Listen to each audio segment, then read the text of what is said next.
Noida expressway पर लगा लंबा जाम। महामाया फ्लाईओवर से डीएनडी तक करीब 3 किलोमीटर तक लगा जाम। नोएडा से दिल्ली जाने वाले रूट पर भीषण जाम की स्थिति। लखीमपुर खीरी में ग्रामीणों ने घटिया सड़क निर्माण को लेकर सड़क को हाथों से खोदकर वीडियो किया वायरल। मामले को संज्ञान में लेते हुए ग्रामीणों के खिलाफ सरकारी काम में बाधा डालने पर हुई एफआईआर दर्ज। थाना मैगलगंज इलाके के सेमरा घाट वसीनगर गांव का मामला। मुख्तार अंसारी को बड़ी राहत। गाजीपुर के एमपी कोर्ट ने हत्या के प्रयास के केस में दोषमुक्त किया। साल 2009 का है मामला। अतीक अहमद और अशरफ हत्याकांड की जांच कर रही न्यायिक जांच टीम ने कॉलविन हॉस्पिटल में की जांच। भारी सुरक्षा व्यवस्था के बीच में जांच टीम ने की हॉस्पिटल में एंट्री। देश भर में 100 से ज्यादा ठिकानों पर एनआईए की red. Haryana, Punjab, UP, MP समेत 6 राज्यों में रेड। टेरर, ड्रग्स और गैंगस्टर का नेटवर्क तोड़ने के लिए ऑपरेशन जारी। लखनऊ में गोमती नगर विस्तार में हुई एनआईए की छापेमारी। विकास सिंह देवगढ़ की तलाश करने सोसाइटी में सुबह 5 बजे पहुंची टीम। खालिस्तान समर्थक बताया जाता है विकास सिंह। लखीमपुर खीरी में एनआईए की टीम ने मनी लॉन्ड्रिंग मामले में मारा छापा। कई करोड़ रुपए के मामले में की जा रही है पूछताछ। उधम सिंह नगर में एनआईए की छापेमारी से मचा हड़कंप। बाजपुर के ग्राम रतनपुरा में हुई छापेमारी। सुबह 6 बजे एनआईए की टीम पहुंची। मायावती का निकाय चुनाव को लेकर ट्वीट लिखा। सरकार ने सरकारी मशीनरी का दुरुपयोग किया। यूपी में सत्ताधारी पार्टी की जनविरोधी नीतियां। जनविरोधी चुनौतियों का डटकर मुकाबला करना बहुत जरूरी। यूपी विधान परिषद की 2 खाली सीटों पर चुनाव लड़ेगी सपा। चुनाव की तैयारियों को लेकर सपा अध्यक्ष अखिलेश ने की बैठक। विधायकों के साथ बैठक में चुनाव की तैयारी करने के दिए निर्देश।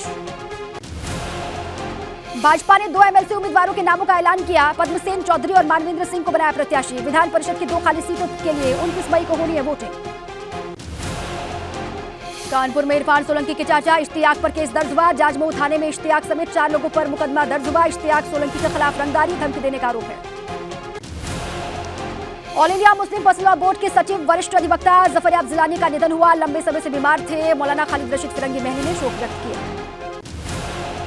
रामलीला मंदिर की अद्भुत तस्वीर आई सामने। श्री राम जन्मभूमि मंदिर के गर्भगृह की दीवार की तस्वीर अद्भुत, अलौकिक और भव्य रूप ले रहा है राम मंदिर। बाराबंकी में फांसी के फंदे से लटकता हुआ मिला युवती का शव। पुलिस ने शव को कब्जे में लेकर पोस्टमार्टम के लिए भेजा। थाना लोनी कटार क्षेत्र के शिवनाम गांव का मामला। ग्रेटर नोएडा में पुलिस ने लगभग 200 करोड़ की पकड़ी ड्रग्स। पुलिस ने विदेशी नागरिकों को किया गिरफ्तार। ग्रेटर नोएडा से विदेश में सप्लाई की जाती थी ड्रग्स। सूरजपुर कोतवाली इलाके में चल रही थी ड्रग्स की फैक्ट्री। बरेली में प्रेम प्रसंग के चलते नाबालिग की गला काटकर हत्या। पुलिस ने आरोपियों को किया गिरफ्तार। अमेठी में बकरी चराने के विवाद में शख्स ने अपने छोटे भाई के परिवार पर लाठी डंडों से किया हमला। एक की हुई मौत, 2 की हालत गंभीर। पुलिस ने आरोपियों के खिलाफ कड़ी कार्रवाई के निर्देश दिए। सहारनपुर में पुलिस हिरासत से लापता हुआ युवक की हत्या की आशंका को लेकर परिजनों ने किया हंगामा। बसपा नेता इमरान मसूद और सपा एमएलसी शाहनवाज खान ने परिजनों से की मुलाकात। मेरठ में डबल मर्डर में चौंकाने वाला खुलासा। बेटा ही निकला मां बाप का कातिल। दोस्त के साथ गला रेत कर की थी मां बाप की हत्या। रुड़की में युवक के गंगा नहर में छलांग लगाने का मामला। गोताखोरों की टीम चला रही सर्च ऑपरेशन। भाई की हत्या के आरोप में सहारनपुर पुलिस से युवक को लेकर आई थी कड़िया। मैनपुरी में किशोरी को जिंदा जलाकर हत्या। पड़ोसी युवक पर हत्या करने का आरोप। युवक गला लगातार किशोरी से करता था छेड़खानी। पुलिस फरार आरोपी की तलाश में जुटी हुई है। उन्नाव में किसान के घर करीब 4 लाख की चोरी। चोरों ने ताला तोड़कर बक्से में रखे जेवर किए पार। इलाके में पहले चोरियों का अब तक नहीं हो पाया खुलासा। बेहटामू जुवार थाना क्षेत्र के शादीपुर का मामला। बाराबंकी में चोरों ने 2 घरों से 13 लाख रुपए और ज्वेलरी की चोरी। बड्ढूपुर थाना क्षेत्र के भिटाहरा गांव का मामला। नोएडा में आग का गोला बनी चलती कार। ड्राइवर ने कार से कूदकर जान बचाई। नोएडा के सेक्टर 121 के पास घटना में कार पूरी तरीके से जलकर राख। हरदोई में 5 घरों में लगी भीषण आग। शॉर्ट सर्किट बताई गई वजह। फायर ब्रिगेड की टीम ने पाया काबू। बिलग्राम कोतवाली क्षेत्र के कटरी बिलहू जरेला गांव का मामला। कानपुर में गोविंदनगर स्टेशन पुल पर एम्बुलेंस में लगी आग। आग लगने से एम्बुलेंस धू-धू करके जली। गोविंदनगर थाना क्षेत्र का मामला। बागपत के बड़ौत नगर में बिस्किट और नमकीन की थोक की दुकान में भीषण आग। हादसे में 15 लाख रुपए से ज्यादा का नुकसान हुआ। फायर ब्रिगेड की टीम ने पाया काबू। मऊ में कबाड़ के गोदाम में भयंकर आग लगने से मची अफरा तफरी। करीब 2 घंटे बाद आग पर पाया गया काबू। बिजनौर में ट्रांसफार्मर में आग लगने से अफरा तफरी। आग से लाखों रुपए का हुआ नुकसान। बिजनौर के नगीना चौक इलाके की घटना। बिजनौर में बिजली के तारों में लगी भयंकर आग लगने से कई गांव की बत्ती गुल। बिजली विभाग को लाखों का नुकसान। सातों इमली फिटर का मामला। लखनऊ में स्कूल की बिल्डिंग के 4th फ्लोर पर आग लगी। कड़ी मशक्कत के बाद फायर ब्रिगेड की टीम ने पाया काबू। स्कूल में आग लगने की वजह अभी तक साफ नहीं। बाराबंकी में वैन में घरेलू सिलेंडर से रिफिलिंग करते वक्त हुआ हादसा। गैस रिफिलिंग करते समय मारुति वैन में लगी आग। आग लगने से अफरा तफरी का माहौल। बागपत में मकान और दुकान में लगी आग। सूचना पर पहुंचे दमकल कर्मियों ने आग पर पाया काबू। शॉर्ट सर्किट बताई गई वजह। देहरादून के राजपुर क्षेत्र में खाली प्लॉट में लगी आग। आसपास के कई मकान और गाड़ियां आई जद में। फायर ब्रिगेड की टीम ने कड़ी मशक्कत के बाद पाया काबू। इटावा के रहने वाले एक ही परिवार के 4 लोगों की फतेहपुर में सड़क हादसे में मौत। शादी समारोह में शामिल होने गए थे सभी। भाजपा विधायक ने परिवार वालों को दिया हर संभव मदद का भरोसा। कासगंज के ढोलना कोतवाली इलाके में पेड़ से टकराई कार। हादसे में 5 लोगों में से 3 के मौके पर ही मौत। 2 घायलों को अस्पताल में करवाया गया भर्ती। दिल्ली से वापस आ रहा था परिवार। ग्रेटर नोएडा में नवीन हॉस्पिटल में धुएं के चलते मरीज की मौत। कल शॉर्ट सर्किट के चलते आईसीयू वार्ड में भयंकर आग लगी थी। श्रीनगर के अलकनंदा नदी में डूबे 2 युवकों को पुलिस ने बचा लिया। नदी के बीच टापू में फंस गए थे युवक। बिहार के रहने वाले थे दोनों ही युवक। रुद्रप्रयाग में हुई जोरदार बारिश। केदारनाथ धाम में बिगड़ने लगा मौसम। मौसम खराब होने से यात्रा पर पड़ सकता है असर। चमोली में चतुर्थ केदार भगवान रुद्रनाथ की विग्रह डोली गोपीनाथ मंदिर से रुद्रनाथ मंदिर के लिए रवाना। 20 मई को भगवान रुद्रनाथ मंदिर के कपाट श्रद्धालुओं के लिए खोल दिए जाएंगे। ऋषिकेश से रवाना हुआ हेमकुंड साहिब यात्रियों का पहला जत्था। सीएम पुष्कर सिंह धामी रहे मौजूद। 20 मई को खुलेंगे हेमकुंड साहिब के कपाट। ऋषिकेश के गुरुद्वारे में महिला ने किया हंगामा। सीएम धामी से मिलना चाहती थी महिला। पीड़ित महिला के पति को मंत्री प्रेमचंद अग्रवाल ने जड़ा था थप्पड़। हल्द्वानी में अतिक्रमण खाली करवाने के लिए रेलवे के नोटिस के खिलाफ लोगों ने किया प्रदर्शन। लोगों ने कहा रेलवे जिस जमीन पर दावा कर रहा है उस जमीन का कोई दस्तावेज रेलवे के पास नहीं है।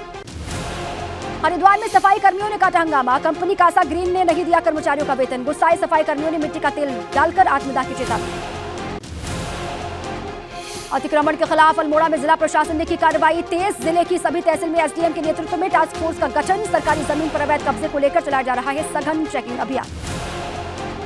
पौड़ी में एसएसपी श्वेता चौबे ने थाना प्रभारियों को सत्यापन अभियान में तेजी लाने के निर्देश दिए हैं। अगले महीने ऋषिकेश में G20 समिट होनी है। अब तक जिले में 7,000 से ज्यादा सत्यापन कर चुकी है पुलिस।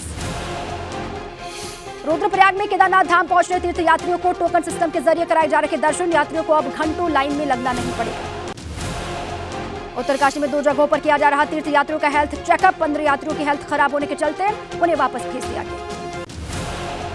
बागेश्वर में सेना के उत्तर भारत बरेली क्षेत्र ने विकासखंड परिसर में लगाया शिविर। शिविर में पूर्व सैनिकों और वीरांगनाओं की समस्याएं सुनी गई। हल्द्वानी में कैंटीन डिपो बनाने की मांग उठी। लखनऊ में छात्रों को नहीं मिल पा रहा पीने का पानी। बड़ी संख्या में छात्रों ने किया प्रदर्शन। छात्रों ने प्रशासन पर लगाए गंभीर आरोप। निकाय चुनाव में भाजपा जहां अपनी जीत का जश्न मना रही है, वहीं विपक्षी दल सिस्टम पर विलाप के साथ साथ हार के कारणों की समीक्षा में जुट गए।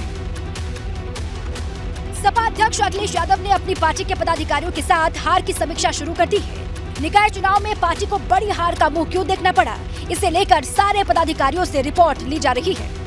निकाय चुनाव की हार को लेकर समीक्षा की जाएगी, कहां पर कमी रह गई। 17 महापौर की सीटें थी, वो हारने के साथ ही कई पालिका और पंचायत के अध्यक्षों की सीटों पर भी समाजवादी पार्टी को हार का सामना करना पड़ा है। सपा की बैठक में सभी पार्टी अधिकारियों को लिखित रूप में रिपोर्ट सौंपने को कहा गया है। गुरुवार को एक बार फिर सपा रणनीतियों पर मंथन करेगी। हम लोग लिख करके देंगे राष्ट्रपति जी को, और कल उन्होंने 11 बजे फिर बैठक बुलाई है और सारे विधायक कल 11 बजे जो है वो रहेंगे, हमारे राष्ट्रीय अध्यक्ष जी रहेंगे। दरअसल निकाय चुनाव में सपा के 48% प्रत्याशियों की जमानत जब्त हो गई। यही कारण है कि समाजवादी पार्टी लगातार चुनाव में गड़बड़ी की बात कहते हुए सरकार और सिस्टम पर सवाल उठा रही है। पूरे प्रदेश में गड़बड़ियां हुई हैं और व्यापक स्तर पर हुई हैं। निश्चित तौर पर निकाय चुनाव के नतीजे समाजवादी पार्टी के लिए अलार्मिंग है, जिसकी भरपाई के लिए सपा ने मंथन शुरू कर दिया है।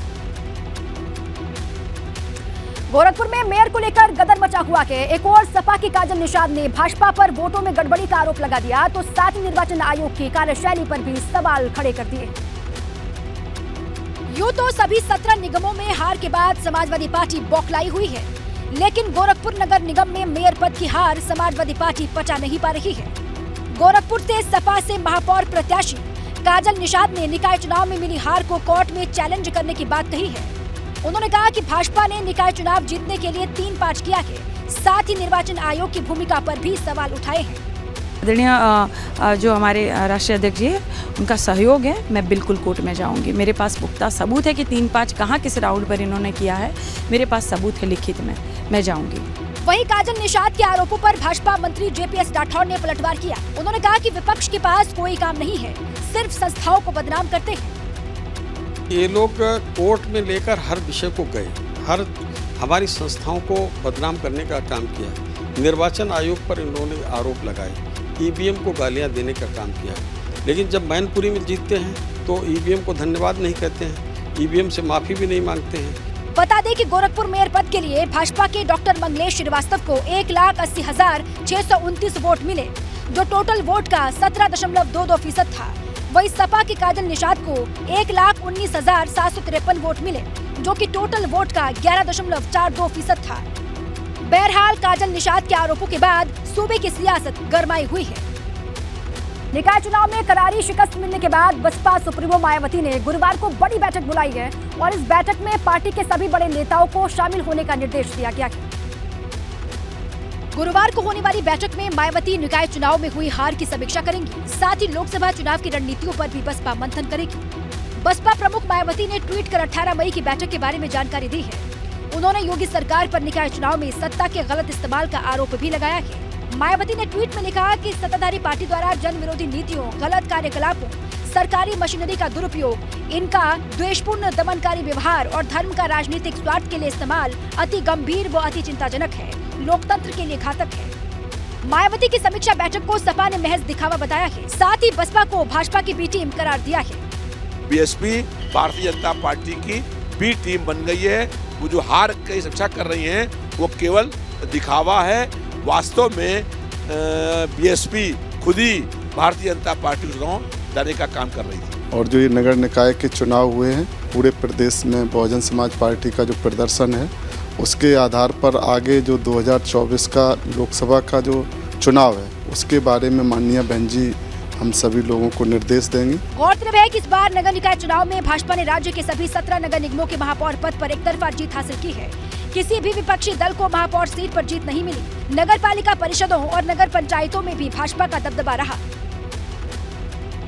निकाय चुनाव में भाजपा की ऐतिहासिक जीत पर विपक्ष लगातार सिस्टम का विलाप कर रहा है। भाजपा की जीत को नकली बता रहा है, लिहाजा भाजपा की ओर से भी विपक्ष को करारा जवाब लगातार दिया जा रहा है।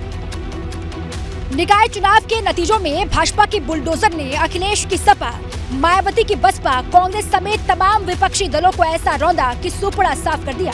भाजपा ने सभी 17 सीटों पर भगवा झंडा लहरा दिया, जिसके बाद विपक्ष लगातार चुनाव में धांधली का गंभीर आरोप लगा रहा है। अखिलेश के नकली जीत वाले वार पर भाजपा ने नाच न जाने आंगन टेढ़ा वाला प्रहार किया है। विपक्षी दलों से ही कहना, नाच नावे आंगन टेढ़ा। अगर आपको कुछ करना आता नहीं और आप दूसरों के ऊपर आरोप लगाते रहते हैं। समाजवादी पार्टी और बसपा के जब सरकारें थीं तब ये लोग किस तरीके से दुरुपयोग किए, लोगों को वोट डालने नहीं दिए जाते थे। सपा के आरोपों पर मंत्री असीम अरुण ने भी पलटवार किया। कन्नौज पहुंचे समाज कल्याण राज्य मंत्री अखिलेश पर प्रहार करते हुए उन्होंने कहा कि कन्नौज में उनके प्रत्याशी जमानत तक नहीं बचा पाए। कन्नौज में उनके जो प्रत्याशी हैं उनकी जमानत जब्त हुई, वो नंबर 5 पे मेरे ख्याल से रहे हैं। तो सरकारी तंत्र ऐसा तो कुछ नहीं कर सकता कि इतना उनको हरा दे। विपक्ष आरोप चाहे जो लगाए, लेकिन सच यही है कि नगर निगम की 17 सीटों पर भाजपा की स्ट्राइक रेट जहां 100% रही, वही विपक्ष 0 पर आउट हो गया। बड़ी खबर से आपको रूबरू करवा दें। समाजवादी पार्टी प्रवक्ता सुनील सिंह साजन का बड़ा बयान सामने आया है। धीरेन्द्र कृष्ण शास्त्री का विरोध करेगी समाजवादी पार्टी। ये कहा कि उन्होंने धीरेन्द्र कृष्ण शास्त्री चला रहे हैं राजनीतिक एजेंडा और यूपी में धीरेन्द्र कृष्ण शास्त्री का कार्यक्रम अगर होगा तो उसका विरोध किया जाएगा। भक्तों को धोखा दे रहे हैं बागेश्वर धाम सरकार, ये बात कही है समाजवादी पार्टी के प्रवक्ता सुनील सिंह साजन ने। बड़ा बयान दिया, उन्होंने कहा कि धीरेन्द्र कृष्ण शास्त्री का विरोध करेगी समाजवादी पार्टी और वो एक राजनीतिक एजेंडा चला रहे हैं, इस बात का भी उन्होंने जिक्र किया। यूपी में धीरेन्द्र कृष्ण शास्त्री के कार्यक्रम का विरोध होगा, समाजवादी पार्टी इसका विरोध करेगी, इस बात का जिक्र किया।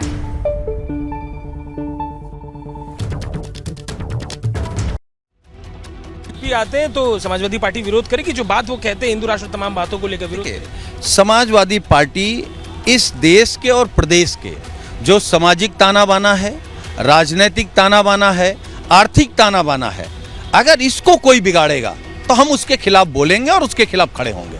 मुझे लगता है बागेश्वर धाम के धीरेन्द्र शास्त्री जी राजनीतिक शिकार हो गए या राजनीतिक एजेंडा चला रहे हैं।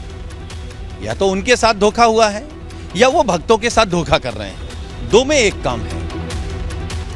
एक तरफ सपा बसपा निकाय चुनाव के बाद हार पर सरफुटबल कर रही हैं, तो दूसरी ओर भाजपा ने 2024 में होने वाले लोकसभा चुनावों की रणनीति तैयार करनी अभी से शुरू कर दी है, जिसके लिए भाजपा ने महासंपर्क अभियान की शुरुआत कर दी है।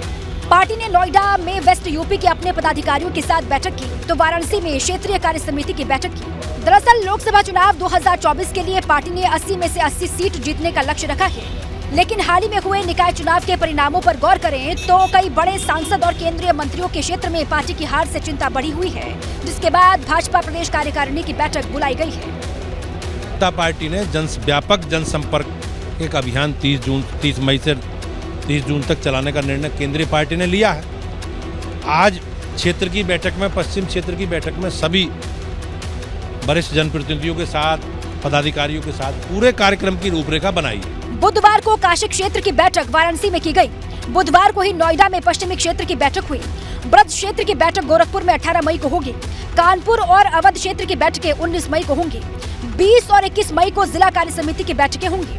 मंडल कार्य समिति की बैठक 22, 23 और 24 मई को होगी। भाजपा अपनी बैठकों में केंद्र सरकार की 9 साल की उपलब्धियों को जनता तक कैसे पहुंचाया जाए, इस पर भी चर्चा कर रही है।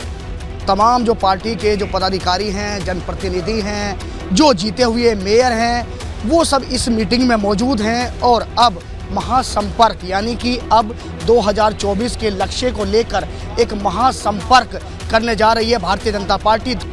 पंच प्यारों की अगुवाई में हेमकुंड साहिब के लिए 250 श्रद्धालुओं के साथ पहला जत्था रवाना हो गया है। राज्यपाल गुरमीत सिंह और सीएम पुष्कर सिंह धामी ने जत्थे को शुभकामनाएं दी और रवाना किया। सिखों के पवित्र स्थल हेमकुंड साहिब की यात्रा के लिए पहला जत्था रवाना हो गया है। ऋषिकेश के लक्ष्मण झूला रोड स्थित गुरुद्वारे से 250 श्रद्धालुओं का पहला जत्था रवाना किया गया। मौके पर राज्यपाल गुरमीत सिंह और सीएम पुष्कर सिंह धामी मौजूद रहे। राज्यपाल और सीएम ने पहले श्रद्धालुओं के साथ गुरुद्वारे में अरदास किया, फिर जत्थे को शुभकामनाएं दी और गोविंद घाट के लिए रवाना किया। गुरु ग्रंथ साहब से प्रार्थना करूंगा, गुरु घर में प्रार्थना करूंगा कि सबकी यात्रा सहज हो, सरल हो और बिना किसी परेशानी। हेमकुंड साहिब यात्रा पर जाने वाले पहले जत्थे में पंजाब, हरियाणा, दिल्ली, राजस्थान के श्रद्धालु शामिल हैं। यात्रा को लेकर सभी श्रद्धालुओं में जबरदस्त उत्साह देखा गया। बहुत खुशी है। अरदास करके निकले थे कि बाबा जी अच्छे दर्शन कराएं, बाबा जी अच्छे दर्शन कराएंगे। यही उत्साह है और यही विश्वास है। बता दें कि ऋषिकेश गुरुद्वारे से रवाना तीर्थ यात्रियों के जत्थे के साथ पंच प्यारे भी 18 मई को गोविंद घाट गुरुद्वारे में पहुंचेंगे, फिर 19 मई को हेमकुंड साहिब पहुंचेंगे और 20 मई को विधि विधान के साथ हेमकुंड साहिब के कपाट 6 माह के लिए खोल दिए जाएंगे। फिलहाल तो हेमकुंड साहिब में सेना के जवान बर्फ हटाने में जुटे हुए हैं। ग्रेटर नोएडा पुलिस ने नशे के खिलाफ बड़ी कार्रवाई की और 300 करोड़ रुपए का ड्रग्स पकड़ा, जो उत्तर प्रदेश के इतिहास में ड्रग्स माफिया के खिलाफ सबसे बड़ा एक्शन है। ग्रेटर नोएडा पुलिस ने नशे के बड़े रैकेट का पर्दाफाश किया, जहां पहली बार यूपी पुलिस ने 300 करोड़ का ड्रग्स बरामद किया। पुलिस ने भारी मात्रा में ड्रग्स के साथ 9 विदेशी नागरिकों को गिरफ्तार किया। साथ ही सूरजपुर इलाके में ड्रग्स की फैक्ट्री भी पकड़ी। इसमें हमने एक 3 मंजिला मकान में विदेशी नागरिकों द्वारा, जो अफ्रीकी मूल के हैं, उनके द्वारा किराए के इस मकान में संचालित कमर्शियल आधार पे, कमर्शियल तरीके से, कमर्शियल क्वांटिटी में, मात्रा में मेथ ड्रग जिसे MDMA के नाम से भी जाना जाता है, उसकी मैन्युफैक्चरिंग करते हुए रंगे हाथ पकड़ा है। नशे पर इस सर्जिकल स्ट्राइक में पुलिस ने करीब 200 करोड़ की कीमत का 46 किलो ड्रग्स पकड़ा। साथ ही 100 करोड़ का कच्चा माल भी रिकवर किया। तैयार व्हाइट मेथ की अंतर्राष्ट्रीय बाजार में कीमत 200 करोड़ की आंकी गई है और जो हमने रॉ मटेरियल किया है, उससे जो मेथ की डिलीवरी होती या जो मैन्युफैक्चरिंग होती, वो अगले 100 करोड़ के लगभग की होती है। पूछताछ में खुलासा हुआ कि ड्रग्स के कारोबार का ये नेटवर्क विदेश तक फैला है। ड्रग्स बनते हुए पकड़ी गई है, उससे यही लगता है कि नॉर्दर्न इंडिया के बहुत जगहों पर इनका सप्लाई का नेटवर्क है। इसके अलावा देश के बाहर भी सप्लाई का नेटवर्क आवश्यक है। नशे के खिलाफ यूपी पुलिस की सबसे बड़ी सफलता मानी जा रही है, क्योंकि इससे पहले दिल्ली और मुंबई पुलिस यूपी में बड़ी मात्रा में ड्रग्स पकड़ चुकी है, लेकिन पहली बार यूपी पुलिस के हाथ ड्रग्स की इतनी बड़ी खेप लगी है। बांदा जेल में बंद माफिया मुख्तार अंसारी के खिलाफ गाजीपुर के मोहम्मदाबाद थाने में दर्ज हत्या के प्रयास मामले में गाजीपुर एमपी एमएलए कोर्ट से बड़ी राहत मुख्तार अंसारी को मिली है। कोर्ट ने फैसला सुनाते हुए मुख्तार अंसारी को बरी कर दिया। गैंगस्टर मामले में 10 साल की सजा काट रहे मुख्तार अंसारी को गाजीपुर एमपी एमएलए कोर्ट ने एक दूसरे मामले में दोष मुक्त कर दिया है। कोर्ट ने मुख्तार अंसारी को धारा 307 के मुकदमे में 120B के तहत बनाए गए मुलजिम के मामले में बरी कर दिया है। पूरे मामले में एक नजर डालें तो 2009 में मीर हसन ने मुख्तार अंसारी के खिलाफ केस दर्ज करवाया और जानलेवा हमले का आरोप लगाया। ये मामला गाजीपुर के मोहम्मदाबाद थाने में धारा 307 और 120B के तहत दर्ज हुआ था। मामले में मुख्तार अंसारी का करीबी सोनू यादव पहले ही बरी हो चुका है और बुधवार को कोर्ट ने मुख्तार को भी बरी कर दिया। मुख्तार अंसारी को आज माननीय न्यायाधीश महोदय एमपी एमएलए कोर्ट द्वारा आज 120B भारतीय दंड विधान के अंतर्गत दोष मुक्त कर दिया गया है। फिलहाल तो मुख्तार अंसारी बांदा जेल में बंद है। वीडियो कॉन्फ्रेंसिंग के जरिए गाजीपुर के एमपी एमएलए कोर्ट में मुख्तार अंसारी की पेशी हुई, जहां मीर हसन मामले में बड़ी राहत मिली। हालांकि करंडा थाना क्षेत्र के सुआपुर के रहने वाले कपिल देव सिंह की 2009 में हत्या हुई थी। इस मामले में 2010 में गैंग चार्ट बनाया गया था। इस मामले में कोर्ट 20 मई को अपना फैसला सुनाने वाली है। तकरीबन 1 महीने के बाद भी माफिया अतीक और अशरफ हत्याकांड से पर्दा पूरी तरीके से नहीं उठ पाया है। लिहाजा अनसुलझे सवालों के जवाब के लिए माफिया ब्रदर्स के शूटर्स का लाई डिटेक्टर और नार्को टेस्ट एसआईटी करा सकती है। 15 अप्रैल की रात को प्रयागराज के कॉलविन हॉस्पिटल के पास पुलिस की मौजूदगी में माफिया अतीक और उसके भाई अशरफ की गोली मारकर हत्या कर दी गई थी। पुलिस के सामने ही शूटर्स ने विदेशी पिस्टल से ताबड़तोड़ फायरिंग कर दोनों को मौत के घाट उतार दिया। पुलिस ने मौके से शूटर लवलेश तिवारी, सनी सिंह और अरुण मौर्य को गिरफ्तार भी कर लिया। इस वारदात की हर गुत्थी को सुलझाने के लिए गठित एसआईटी तीनों शूटर्स का लाई डिटेक्टर और नार्को टेस्ट करा सकती है, जिसके बाद न सिर्फ हत्याकांड का सच सामने आएगा बल्कि साजिश से भी पर्दा उठ सकता है। माफिया अतीक अहमद और उसके भाई खालिद अजीम उर्फ अशरफ की हत्या के 32 दिन बीत चुके हैं। हालांकि 1 महीने से ज्यादा का वक्त बीतने के बावजूद अतीक और अशरफ की हत्या के मोटिव को लेकर पुलिस अभी तक किसी ठोस नतीजे पर नहीं पहुंच पाई है।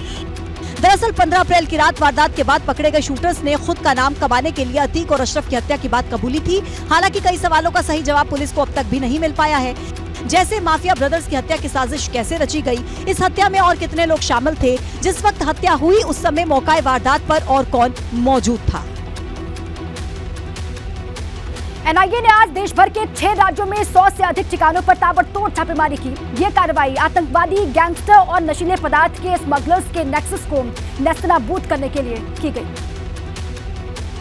देश भर में 122 ठिकानों पर एनआईए की छापेमारी गैंगस्टर, खालिस्तानी टेरर नेटवर्क से जुड़े लोगों पर की गई। बताया जा रहा है कि एनआईए ने यह छापेमारी लॉरेंस बिश्नोई, गोल्डी बरार, नीरज बवाना समेत दर्जन भर गैंगस्टर्स के करीबियों पर की है। जिन राज्यों में एनआईए ने दबिश दी उनमें उत्तर प्रदेश, उत्तराखंड, हरियाणा, पंजाब, राजस्थान और मध्य प्रदेश शामिल है। लखनऊ में यूपी के चर्चित सुपारी किलर विकास सिंह के गोमती नगर विस्तार स्थित पार्क व्यू अपार्टमेंट में एनआईए की टीम ने सुबह 5 बजे धमक दी। हालांकि विकास सिंह के घर पर ताला लटका हुआ था। इसके बाद टीम के लोगों ने मौके पर वीडियोग्राफी की और विकास को लेकर लोगों से जानकारी जुटाई। विकास सिंह को खालिस्तानी समर्थक भी बताया जाता है। इधर एनआईए ने उत्तराखंड के उधम सिंह नगर के बाजपुर में भी छापा मारा। एनआईए की छापेमारी लंदन में रहने वाले गुरविंदर सिंह और उसके पिता लखविंदर सिंह के रतनपुरा गाँव में फार्म हाउस पर की गयी। सूत्रों की माने तो बाजपुर के गुरविंदर सिंह के खालिस्तानियों से संपर्क होने की आशंका है। हालांकि छापेमारी के दौरान गुरविंदर घर पर मौजूद नहीं था। 2-3 दिन पहले से ही एनआईए ने गोपनीय रूप से हमको साझा किया था कि कुछ संदिग्ध जगहों पे उनको रेड एवं सर्च की कार्रवाई करनी है। तो उनको काफ़ी इनपुट्स था। एक पिता पुत्र जो है लंदन में रहते हैं, उनके द्वारा जो है उन संदिग्ध मानते हुए उनके गतिविधि, उनका जो प्लेस है, रेसिडेंस है, सर्च तलाशी की अभियान किया जा रहा है। 9 मई को भी एनआईए ने टेरर फंडिंग और आतंकी साजिश को लेकर जम्मू कश्मीर के 7 जिलों में छापेमारी की थी। कर्नाटक में नए मुख्यमंत्री के चुनाव को लेकर सस्पेंस अब भी बना हुआ है। 4 दिन बाद भी अभी तक नए मुख्यमंत्री का ऐलान नहीं हो पाया है। पार्टी अलकमान अभी सीएम पद को लेकर फैसला नहीं ले पाया है। सिद्धरमैया और डीके शिव कुमार दोनों ही दिग्गज नेता हैं और मुख्यमंत्री पद पर दावा ठोक रहे हैं। इस बीच अलकमान के लिए किसी एक को चुनना बहुत मुश्किल फैसला हो रहा है।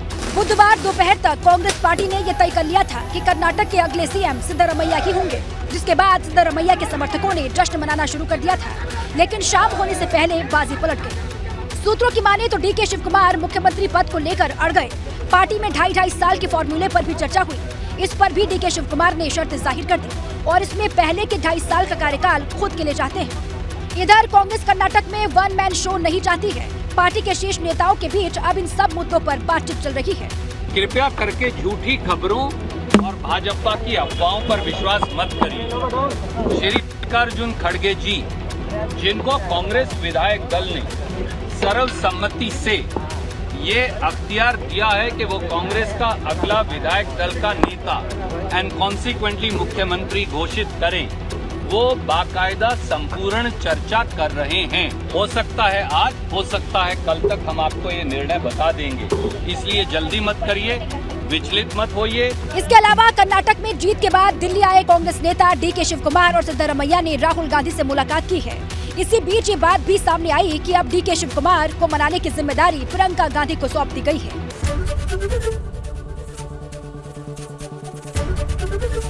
एबीपी गंगा, खबर आपकी, जुबान आपकी।